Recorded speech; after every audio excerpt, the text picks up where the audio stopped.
Yes, at 7:15 almost. A glass of wine over dinner, maybe a pint of lager on a hot summer's day. Nothing wrong with that, surely? Apparently there is. Many of us don't know exactly how many units of alcohol there are in our tipple of choice. Well, now government ministers are trying to drive home the message.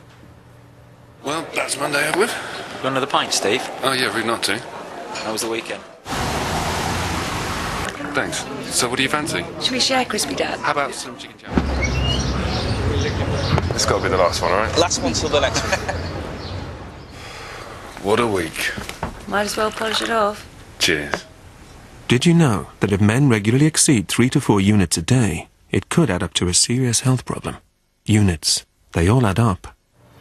They certainly do. Why are we so bad at knowing our limits then? Imogen Shillitoe is Director of Education and Information at the British Liver Trust. Good morning. Good morning, Imogen. Nice to see you.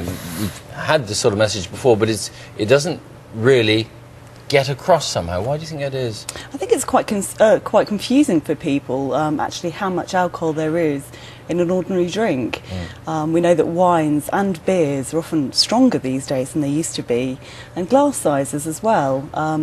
What used to be a standard glass is now actually going up into a much larger glass of So, wine. Imogen, explain the glass sizes. This is what, 175, the smaller one at the end? This used to be a standard glass of wine, but if you go out to many pubs and bars, This one here.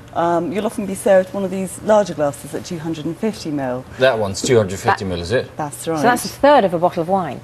That's right, yes. And this glass here, which I think many of us might have at home, can actually take up to half a bottle of wine. Gosh. So, you know, I think people... So you think you're having one glass, and the reason that the alcohol trade serves it in larger glasses is because they get to make more money on alcohol, don't they, if they're giving out bigger portions? Well, I think the problem here is that people often don't know just how many units of alcohol they're consuming.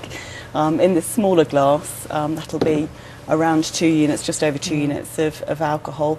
In the larger glass, 3, possibly 3.5 units, depending on the strength of the wine. It used to be 125 millilitres, actually, the glass. I remember the wine glass being small.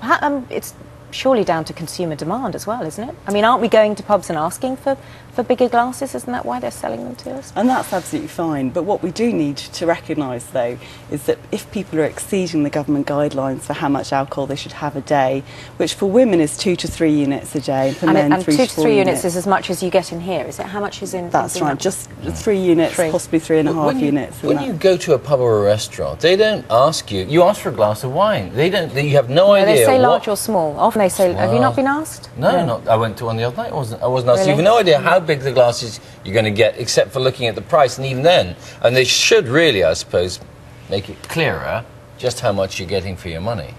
We need people to be able to make informed choices, and that means knowing how much alcohol that they're actually buying and consuming, because if people are exceeding the government limits, they could be putting themselves at increased risk of health harm, and these health harms can be quite serious: liver disease, heart problems, even cancers. So just be clear, healthily, how many glasses of it's still quite a big glass, how many glasses of this can you have in a day and still remain healthy?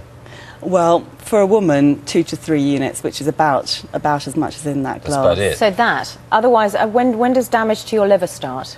Well, we recommend that people stay within government guidelines and also give themselves 2 consecutive days off a week with no alcohol at all. And that's the best way to ensure that you're not putting your liver at risk of damage. Okay. Imogen, thank you very much. People got to think about it a bit more, really, haven't they? Absolutely. All right. Thank you very much. Thank you. Let us know your thoughts on that. Let's have a look at some of the papers today.